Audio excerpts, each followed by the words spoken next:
Hello aspirants, कैसे हो सब। तो स्वागत है अपने यूट्यूब चैनल पर ए बी क्रैकिंग मंत्रा। तो पिछली बार हमने पॉलिटी के करंट अफेयर्स देखे थे जून महीने के। तो आज हम देखेंगे इंटरनेशनल रिलेशंस के, मतलब इंटरनेशनल न्यूज़ के करंट अफेयर्स जून महीने के। अगर आपने पॉलिटी का देखा नहीं रहेगा तो ये आई लिंक है, यहाँ पे आप देख सकते हो। ये मेरे बारे में थोड़ी इन्फॉर्मेशन है, मैंने यूपीएससी प्रीलिम्स 2022 का क्लियर किया है। ये मेरा नाम और रोल नंबर आप देख सकते हो। तो चलिए स्टार्ट करते हैं इंटरनेशनल रिलेशन के इशू पर। तो आजकल न्यूज़ में काफ़ी चर्चे में रहा है ये one belt one road initiative. तो ये क्या है, हम इसके बारे में थोड़ी मालूमात देखते हैं अभी। तो ये जो इनिशिएटिव है वो चाइना के प्रेसिडेंट जो है जी जिनपिंग ने स्टार्ट किया था 2013 में। ये आप देख सकते हो मैप में, ये यहाँ से स्टार्ट होता है जियान से लेके, देखिए ये चाइना, फिर इधर से कजाकिस्तान, फिर उज्बेकिस्तान, फिर ईरान, ये तुर्की से होके अंदर पूरा रशिया, फिर यूरोप में पूरा, फिर सी रूट भी है देखो इधर से, यहाँ से यहाँ पे मेडिटेरियन सी है, फिर यहाँ पे रेड सी है, फिर यहाँ से हॉर्न ऑफ अफ्रीका है ये, या केनिया है, या फिर यहाँ से फिर इंडियन ओशन थ्रू, फिर कोलंबो श्रीलंका से, फिर कोलकाता, और फिर यहाँ से घूम के फिर से यहाँ पे आता है। तो ये पूरा एक बेल्ट की तरह है, बड़ा बेल्ट की तरह, यहाँ से स्टार्ट होके यहाँ पे आ रहा है। और ये रोड बोला गया है, पर सिर्फ रोड नहीं है, ये सी रूट भी है। रोड तो आप देख सकते हो ये पूरा लैंड मास पे है पूरा, पर सी रूट भी है इसमें। तो जब पहले के ज़माने में जो रोड पहले होने के कि सिल्क का काफ़ी ट्रेड होता रहता था, तो तब उसे सिल्क रोड कहा जाता था। अभी उसी को एक्सटेंशन दिया है, silk road belt economic belt बोला गया है इसमें। और 2016 से ये चाइनीज गवर्नमेंट ने तो यही बोला गया है कि ये वन बेल्ट है और एक रोड है, ये इनिशिएटिव है इनका। तो इसका ऑब्जेक्टिव क्या है, ये क्यों बनाया गया है और इसमें क्या प्रॉब्लम है, वो भी हम देखते हैं आगे। चाइना की तरफ से यही कहना है कि हम यूनिफाइड लार्ज मार्केट करने वाले हैं, बहुत इंटरनेशनल और डोमेस्टिक मार्केट्स के लिए। फिर हमारा कल्चरल एक्सचेंज हो जाएगा, क्योंकि बहुत सारे कंट्रीज आते हैं इसमें, तो उनका जो कल्चर रहेगा वो मिक्सचर हो जाएगा, एक बॉन्डिंग क्रिएट हो जाएगी सभी नेशंस में। फिर एक म्यूचुअल अंडरस्टैंडिंग बढ़ जाएगी, ट्रस्ट बढ़ जाएगा मेंबर नेशंस में। फिर एक इनोवेटिव एनवायरनमेंट रहेगा, कैपिटल इन्फ्लो अच्छा रहेगा, टैलेंट पूल बढ़ेगा, टेक्नोलॉजी डाटाबेस भी बढ़ेगा। पर ये सब तो ये दिखाने के लिए अलग है ये, पर असली ऑब्जेक्टिव तो अलग ही रहता है, पता है आपको, चाइना है वो। और ये इनका मेन मकसद तो यही है कि हमको उनको दिखाना है कि हम एक सुपर पावर है और हम यूएसए को भी आराम से तोड़ सकते हैं ये बड़े बड़े इनिशिएटिव लेके। मतलब समराइज करने के लिए वही है कि इंफ्रास्ट्रक्चर गैप बढ़ेगा, पोटेंशियल इकोनॉमिक ग्रोथ बढ़ेगी एशिया पैसिफिक रीजन और अफ्रीका और ईस्टर्न यूरोप में। तो ये एक ऑब्जेक्टिव था। पर अभी ग्लोबल रिस्पॉन्स क्या है बेल्ट रोड इनिशिएटिव को काउंटर करने के लिए, तो अलग अलग कंट्रीज ने अलग अलग इनिशिएटिव लिए। जैसे कि B3W इनिशिएटिव है जो कि G7 कंट्रीज का है। उन्होंने क्या है, B3W क्या है, तो build back better world initiative है। ये B3 मतलब ये 3 बार B है इसलिए, और वर्ल्ड W इनिशिएटिव ये G7 समिट में लिया गया था। क्यों, तो काउंटर चाइना का जो बेल्ट और रोड इनिशिएटिव है वो। तो उसका भी यही मकसद है कि पूरा इंफ्रास्ट्रक्चर इन्वेस्टमेंट बढ़ाना चाहिए डेवलपिंग और लोअर इनकम कंट्रीज में, जो कि चाइना अच्छी तरह से कैप्चर करने को देख रहा है। और इनका ये भी मकसद रहता है कि जो बाकी के देश है उसे कहा जाता है डेट ट्रैप। डेट ट्रैप मतलब आप सामने वाले कंट्रीज को इतना लोन दीजिए कि उसकी कैपेसिटी खत्म हो जाती है वो लोन रिपेमेंट करने की। जैसे कि श्रीलंका के साथ हुआ था, आप भी आपने देखा रहेगा, श्रीलंका पूरा डेप्ट में था, तो उसको बचाने के लिए फिर से उन्होंने लोन मांगा था चाइना की तरफ से। तो और मतलब और डेप्ट के ऊपर डेट लेते जा रही है, और इनको इनडायरेक्टली इनको गुलामी बनाना है। मतलब ये पूरा जो अभी पाकिस्तान तो पूरी तरह से ऑलमोस्ट गुलाम हो गया है, फिर श्रीलंका है, बांग्लादेश है, नेपाल है। तो ये जो इंडिया के जो आजू बाजू के जो देश है उनको वश में करके इंडिया को पूरी तरह ऐसा सराउंड करके उनको सफोकेट करने की कोशिश कर रहा है इंडिया को। पर इंडिया भी काफ़ी शातिर है, हमने भी काफ़ी अच्छे अच्छे बेस बनाए हैं। जैसे रशिया और यूएसए दोनों के साथ हमारी अच्छी बनती है वैसे देखा जाए तो। और रशिया तो पुराना फ्रेंड है, अगर कुछ भी होता है तो रशिया फिर से काउंटर कर ही लेगा। तो ठीक है, ये तो पॉलिटिक्स हो गया, इंटरनेशनल पॉलिटिक्स होता है ये। तो इतना तो मालूमात होना चाहिए, मतलब एक आइडिया रहना चाहिए, क्योंकि ये इंटरव्यू वगैरह में पूछ सकते हैं। उसके बाद आता है ब्लू डॉट नेटवर्क, BDN। तो एक मल्टी स्टेक होल्डर इनिशिएटिव है जिसमें यूएस, जापान और ऑस्ट्रेलिया ने एक साथ मिलकर उन्होंने एक प्राइवेट सेक्टर सिविल सोसाइटी को प्रमोट किया है हाई क्वालिटी ट्रस्टेड स्टैंडर्ड्स। जैसे कि मतलब इन शॉर्ट ये इंफ्रास्ट्रक्चर डेवलपमेंट की बात करते हैं। बस ये ब्लू डॉट नेटवर्क किसका बनाया हुआ है, तो यूएस, जापान और ऑस्ट्रेलिया, मतलब जो क्वाड मेंबर्स है, सिर्फ इंडिया छोड़ के बाकी ये 3 तो है ही। तो ये है, फिर बाद में ग्लोबल गेटवे जो कि यूरोपियन यूनियन ने रिसेंटली लॉन्च किया गया था, एक गेटवे रहेगा, एक न्यू इंफ्रास्ट्रक्चर डेवलपमेंट की स्कीम है ये। बस इतना पता होना चाहिए कि ये जो स्कीम है ये किससे रिलेटेड है, बस इतना इंपॉर्टेंट है इसमें। तो फिर हमारे लिए क्या कंसर्न है, ये तो हो गया ग्लोबल रिस्पॉन्स का कि ये हम क्यों काउंटर कर रहे हैं, पर हमारे लिए क्या कंसर्न है वो हम देखते हैं अभी। तो कंसर्न्स फॉर इंडिया, तो हमारे लिए यही कंसर्न बड़ा है। एक सीपेक नाम का एक इन्होंने इनिशिएटिव लिया है, चाइना पाकिस्तान इकोनॉमिक कॉरिडोर। तो इसमें क्या है देखिए, ये देखिए चाइना है, यहाँ से इन्होंने एक रोड बनाना है और सीधा पाकिस्तान के ग्वादर पोर्ट तक है ये। तो ये पूरा इनिशिएटिव चाइना का है। और ये देखिए आप, पाक ऑक्यूपाइड कश्मीर, यहाँ से ये गुजरता है और ये डिस्प्यूटेड एरिया है। तो यहाँ से ये गुजरता है, इसलिए हमारी सॉवरेंटी पे क्वेश्चन आता है पूरा, कि हमारी सॉवरेंटी कुछ है या नहीं। मतलब हमारे से परमिशन तो लिया नहीं, आपने सीधा बोल दिया कि यहाँ से हमें बनाना है। तो इसके लिए हमें, और इसका अगर ये रोड बनता है तो अपने लिए काफ़ी ज़्यादा थ्रेट रहेगा, क्योंकि जो पाकिस्तान है उनके लिए तो आसान रहेगा इधर अटैक करने के लिए, क्योंकि काफ़ी अंदर जा रहा है ये। और जो सीपेक है वो one belt one road initiative का ही हिस्सा है ये एक तरह से। और चाइना का स्ट्रेटेजिक राइज हमने देखा ही है, जैसे मैंने पिछले इसमें बताया था कि अभी तो चाइना म्यांमार में भी काफ़ी इकोनॉमिक कॉरिडोर बनाने का प्लान चल रहा है। ये सीपेक हो गया, फिर चाइना नेपाल इकोनॉमिक कॉरिडोर बना रहे हैं। मतलब ये देखिए पूरा अच्छे तरह से घेर रहे हैं इंडिया को। और ये जो तीनों पॉइंट्स है वो स्ट्रेटेजिक राइज दिखाता है चाइना का, तो इसके लिए हम इसे काउंटर कर रहे हैं। तो इस पर हम देखते हैं एक question, with reference to China Pakistan economic corridor consider the following statements. तो ये 3 स्टेटमेंट्स है, तो इसे पढ़ के आप कमेंट सेक्शन में मुझे समझा दीजिएगा। अभी न्यूज़ है नाटो के बारे में। नाटो काफ़ी चर्चे में था, तो हम देखते हैं नाटो है क्या ये। तो नाटो एक मिलिट्री अलायंस है जो कि एस्टैब्लिश किया था नॉर्थ अटलांटिक ट्रीटी में, जिसे वॉशिंगटन ट्रीटी भी कहा जाता है। 1949 में ये पूरा बनाया गया था। तो ये किसने बनाया था, तो यूनाइटेड स्टेट्स, कनाडा, यहाँ पे आप देख सकते हो यूनाइटेड स्टेट्स, कनाडा, फिर बहुत सारे वेस्टर्न यूरोपियन नेशंस, जैसे कि यहाँ पे देख सकते हो पहले के फाउंडर्स देख सकते हो, ये ब्लू में है, लाइट ब्लू में, Belgium, France, Slovenia, Italy, Norway, Finland और स्वीडन तो अभी अप्लाई किया है नाटो ज्वाइन करने के लिए 2022 में। तो अभी तक उन्होंने मेंबरशिप नहीं मिला है, पर आगे जाके मिल भी सकता है। तो ये क्वेश्चन हो सकता है पोटेंशियल। तो अभी, और ये क्यों किया गया था, तो कलेक्टिवली सिक्योर रहने के लिए, क्योंकि जो सोवियत यूनियन था 1949 में जैसे ही ये हो गया था, वर्ल्ड वॉर 2 खत्म हो गया था, तो रशिया काफ़ी एक्सपांशन की तरफ बढ़ रहा था। तो उसे काउंटर करने के लिए अगर ये एक्सपांशन यहाँ तक आ जाता है तो काफ़ी डिफिकल्ट हो जाएगा, और ये पूरा काउंटर किया जा सकता था रशिया द्वारा। तो इसे काउंटर करने के लिए ये सब देशों ने मिलकर क्या बनाया, ये सब देशों ने मिलकर एक अलायंस बनाया कि अगर किसी भी देश पे, अगर एक भी देश पे अटैक होता है तो हम सब मिलकर रशिया पे अटैक करेंगे। एक तरफ से कि यूनिटी की, बाबा हमारे ऊपर किसी ने हमला किया तो हम सब मिलके, अगर भाई को कुछ हो गया तो हम सब मिलके आएंगे, ऐसा हो गया ये सब। तो अभी करंटली 30 मेंबर स्टेट्स है। तो ओरिजिनल मेंबर्स यहाँ पे आप देख सकते हो, Belgium, Canada, Denmark, France, Iceland, Italy, Luxembourg, Netherlands, Norway, Portugal, United Kingdom, United States. फिर बाद में कौन से आ गए, फिर फ्रांस ने विड्रू किया था इंटीग्रेटेड मिलिट्री कमांड में से नाटो में 1966 में, बट एक मेंबर थे वो भी, अगर वैसे भी क्या रहेगा तभी भी उन्होंने, फिर बाद में 2009 में उन्होंने रिज्यूम किया ये पोजीशंस। और रिसेंटली स्वीडन और फिनलैंड ने ये इंटरेस्ट दिखाया कि हमें भी नाटो ज्वाइन करना है। तो ठीक है, तो फिर ये इसके हेडक्वार्टर्स है ब्रुसेल्स, बेल्जियम में। यहाँ पे बेल्जियम है, देख सकते हो आप, यहाँ पे है, छोटा सा देश है यहाँ पे, जर्मनी और फ्रांस के बीच में ये। और जो अलाइंड कमांड ऑपरेशन होते हैं वो मॉन्स, बेल्जियम में होते हैं। तो ठीक है, अभी हम देखते हैं नाटो के ऑब्जेक्टिव्स क्या है। जैसे मेजर तो ऑब्जेक्टिव यही था, और फंक्शन कैसे करता है नाटो। तो मेन ऑब्जेक्टिव तो वही है कि एक फ्रीडम रहना चाहिए, safeguard the freedom and security of all its members bye political and military means. Political और मिलिट्री मीन्स थ्रू हमें सिक्योर फील होना है, मेजरली रशिया से।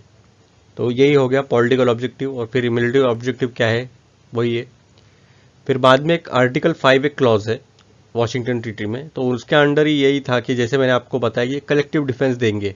कलेक्टिव डिफेंस का क्लॉज है, मतलब किसी भी एक देश पर उन्होंने अटैक किया तो हम सब मिलकर अटैक करेंगे। आर्टिकल 5 में लिखा गया है वॉशिंगटन ट्रीटी के। और NATO has only once invoked article 5 on September 12, 2001 following the 9/11 attacks on the World Trade Center in the US.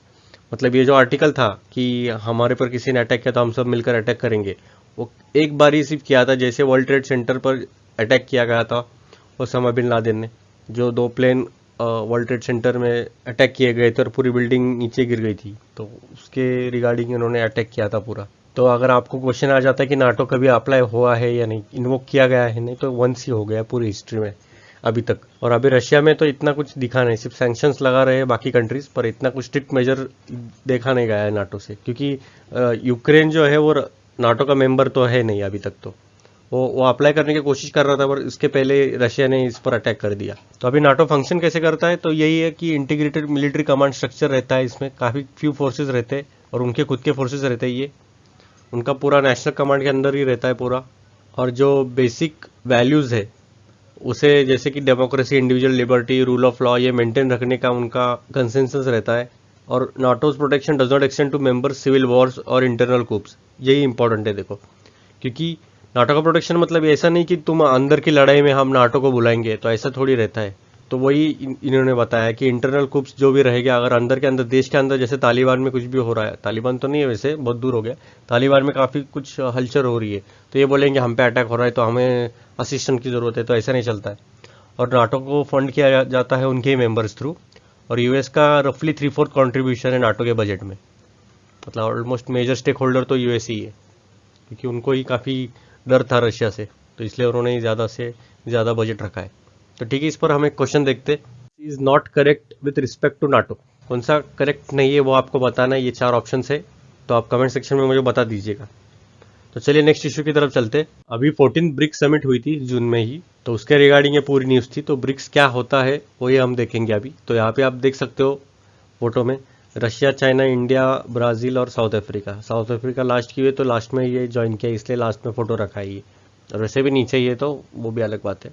ये देख सकते हो हाईलाइटेड एरियाज, ये ब्रिक्स का फुल फॉर्म यही होता है। तो ये एक्रोनिम है जो कि ये 5 देशों से बना गया है। 2001 में ये ब्रिटिश इकोनॉमिस्ट जिम ओनिल, इन्होंने क्वाइन किया गया था ब्रिक टर्म, BRIC हो गया था।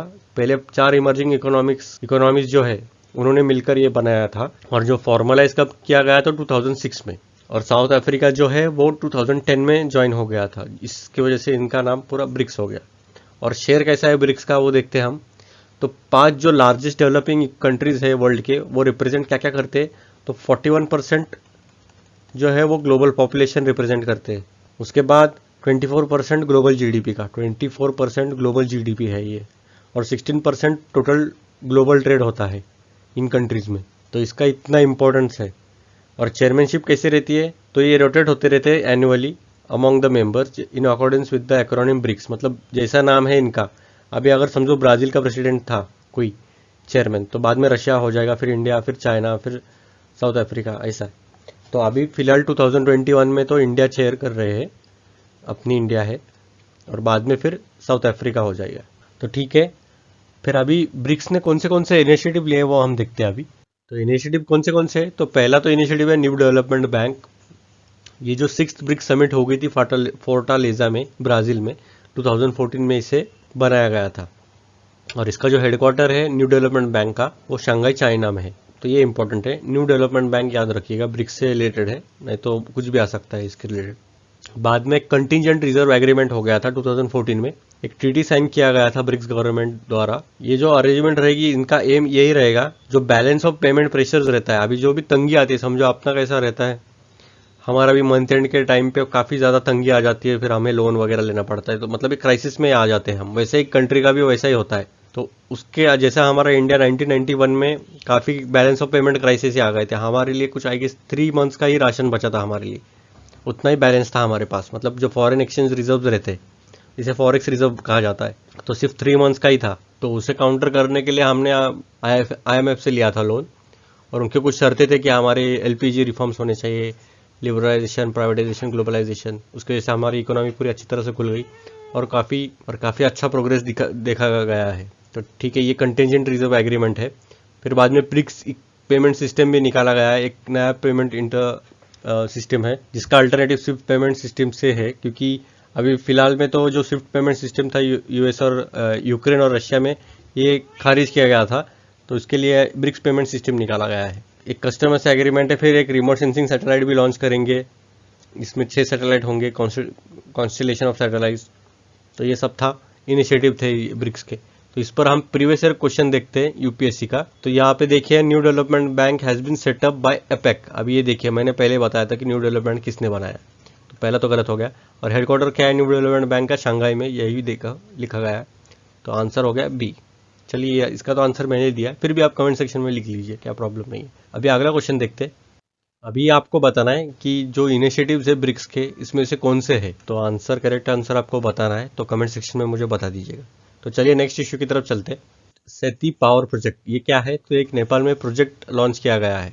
तो यहाँ पे आप देख सकते हो मैप में, ये नेपाल का मैप है, यहाँ पे इंडिया है, नैनीताल बरेली, ये तो इंडिया का ही है। तो यहाँ पे आप देख सकते हो सेती रिवर, ये दिख रही है आपको, सेती रिवर है, और ये कर्नाली रिवर है। तो यहाँ पे वेस्ट सेती डैम बनाया जा रहा है। तो ये कितनी पावर का प्रोजेक्ट रहेगा? तो 750 मेगावाट हाइड्रो पावर प्रोजेक्ट रहेगा ये। और ये सेती रिवर है जो कि फार वेस्टर्न नेपाल, मतलब एकदम वेस्टर्न नेपाल में ही लगाया जाएगा। और इसका मेन रीज़न तो एक ही है कि जो नेपाल के साथ हमारे जो रिलेशंस है इंडिया के, तो उसमें काफ़ी गिरावट देखने को मिल रही है। तो ये रिस्टोर जो इमेज है इंडिया की, तो एज अ बिग ब्रदर ये देखते हैं कि बड़ा भाई की तरह हमें सिर्फ दबाने की कोशिश करते हैं, या हम उसके इशारों पे चलना चाहिए, ऐसा ऐसा ये नेपाल को लगता है। पर ऐसा कुछ नहीं है हमारे, हम पूरा कोऑपरेट करके ही हमारा चाइना जैसा तो रोल नहीं है कि हम डोमिनेंस दिखाते हैं। पर ये नेपाल का ये जो चाइना का है, वही इनका रोल है, मतलब नेपाल को भड़काना हमारे खिलाफ, ताकि हमारे जो इनके जो प्रोजेक्ट्स रहेंगे वो अच्छे से प्लान कर सकते हैं। इसलिए हमने क्या किया, हम भी प्रोजेक्ट्स बनाएंगे, इसके वजह से उनको भी लगेगा कि हम भी डेवलपमेंट में मदद कर रहे हैं उनकी, और जो इंडिया की जो इमेज है वो अच्छी खासी भी बढ़ जाएगी इन फ्यूचर। तो और ये इसका भी ये जो रहेगा, इसमें अच्छा खासा जो मानसून का जो पानी है वो स्टोर करके फिर बाद में जो ड्राई सीजन्स पे रहेंगे वो वहाँ पे भी अलाउ कर सकते हैं। ये पॉइंट था, ये ऑलमोस्ट सभी पॉइंट्स डिस्कवर किए। तो अभी हम देखते हैं इस पर एक आसान सा सवाल। In which of the following country India will develop the best Seti hydro power project? तो इनमें से कौन सा ये जो प्रोजेक्ट है वहाँ पे हम बनाने वाले हैं? तो ये 4 ऑप्शन से आप कमेंट सेक्शन में मुझे बता दीजिएगा। तो चलिए नेक्स्ट इशू की तरफ चलते हैं। तो अभी है international north south transport corridor है ये, INSTC। तो यहाँ पे आप देख सकते हो मैप में, ये पूरा नॉर्थ से लेके साउथ तक, मतलब ये ऑलमोस्ट इंडिया तक।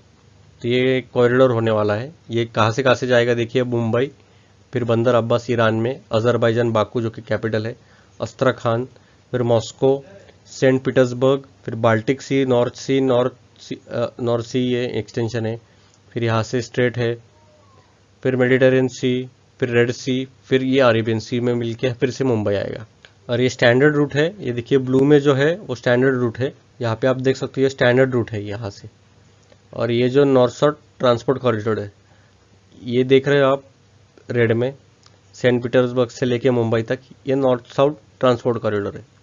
और जो international north south transport corridor है वो पूरा है। तो ये क्या है? तो एक लीगल फ्रेमवर्क है INSTC का, जो प्रोवाइड किया गया ट्राइलैटरल एग्रीमेंट, जो कि इंडिया, ईरान और रशिया ने मिलकर बनाया है। ये 3 देशों का काम है INSTC का। ये यूरो एशिया कॉन्फ्रेंस में ऑन ट्रांसपोर्ट में लिया गया था 2000 में। तो इसका मेन एम क्या है? तो वही होता है, जनरली जो कंट्री रहते हैं उनका मेन एम तो ट्रेड अच्छे से कितना डेवलप हो सकता है, और कितने अच्छे से हम ट्रेड कर सकते हैं, तो उस पर ही ज़्यादा फोकस रहता है, क्योंकि ट्रेड पर ही पूरा ऑलमोस्ट इकोनॉमी डिपेंडेंट रहती है। अगर ट्रेड अच्छा रहेगा तो इकोनॉमी बूस्ट रहती है, और इनके फॉरेन एक्सचेंज रिजर्व भी बढ़ जाते हैं, और फिर आप इन्वेस्टमेंट कर सकते हैं, जैसे चाइना कर रहा है one belt one road initiative, क्योंकि फॉरेन एक्सचेंज रिजर्व इनका ऑलमोस्ट 3000 ट्रिलियन है, कुछ तो ऐसा है, कुछ तो ज़्यादा है, मतलब अपने से हमारा 300 बिलियन है, उनका 3000 बिलियन है, ऐसा कुछ तो है, मतलब 10 टाइम्स हमसे ज़्यादा ही है। तो इसकी वजह से इतना एफर्ट कर पा रही है, पूरा यूरोप और एशिया को पूरा कनेक्ट करने की कोशिश कर रही है। तो वही है कैरेज कॉस्ट जो रहता है इंडिया रशिया के बीच में, जो देखिए इंडिया और रशिया में अच्छा ट्रेड होने के लिए हमें काफ़ी ज़्यादा घूम के आना पड़ता है, यहाँ से आना पड़ता है, या फिर जो दूसरा एंड है जहाँ से मतलब नॉर्थ पैसिफिक ओशन है, वहाँ से लेके फिर इंडियन ओशन में आना पड़ता है। तो काफ़ी लंबा सफ़र होता है, इसलिए हम देखना चाहते हैं कि जितना नज़दीक कॉन्टैक्ट कर सकते हैं उतना अच्छा रहेगा, कनेक्ट करना अच्छा रहेगा। तो इसलिए कैरेज कॉस्ट जो रहती है इंडिया और रशिया में, उससे ऑलमोस्ट 30% ये कम हो जाएगा, और जो ट्रांजिट टाइम रहता है 40 डेज, या फिर उसका आधा हो जाएगा, मतलब 40 दिन लगते, तो उसके बदले 20 दिन ही लगेंगे, ये अगर कॉरिडोर बन गया तो। और एक फ्री ट्रेड एरिया भी हो जाएगा, emerging Eurasian free trade area भी हो जाएगा। और कंपोनेंट्स कौन से? तो नॉर्दर्न और वेस्टर्न यूरोप, जैसे कि रशियन फेडरेशन, फिर काउकेसस, पर्शियन गल्फ, वही सेंट्रल एशिया, कैस्पियन सी, ईरान, पर्शियन गल्फ, यहाँ से रूट होगा ये पूरा, यहाँ पे आप देख सकते हो।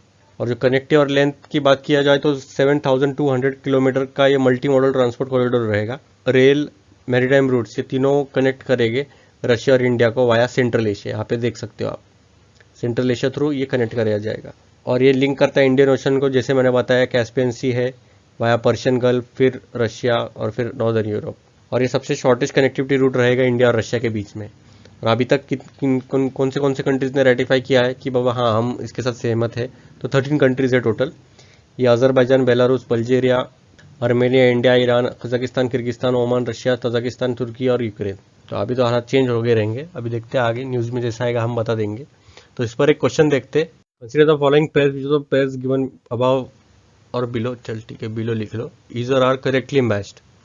तो ये कॉरिडोर है और ये कनेक्ट किसे करता है, तो यहाँ पे आपको बताना है। ये 3 ऑप्शन है और ये जंबल करके दिया है, तो इसमें से कौन सा करेक्ट मैच है वो आपको बताना है, नीचे कमेंट सेक्शन में आप बता दीजिएगा। आगे चलते हैं हम होमवर्क क्वेश्चन की तरफ। आपको बताना है, ये आपको थोड़ा सा रिसर्च करके बताना है और ये थोड़ा डिटेल में बताइए, आगे जाके बताऊंगा क्वेश्चन।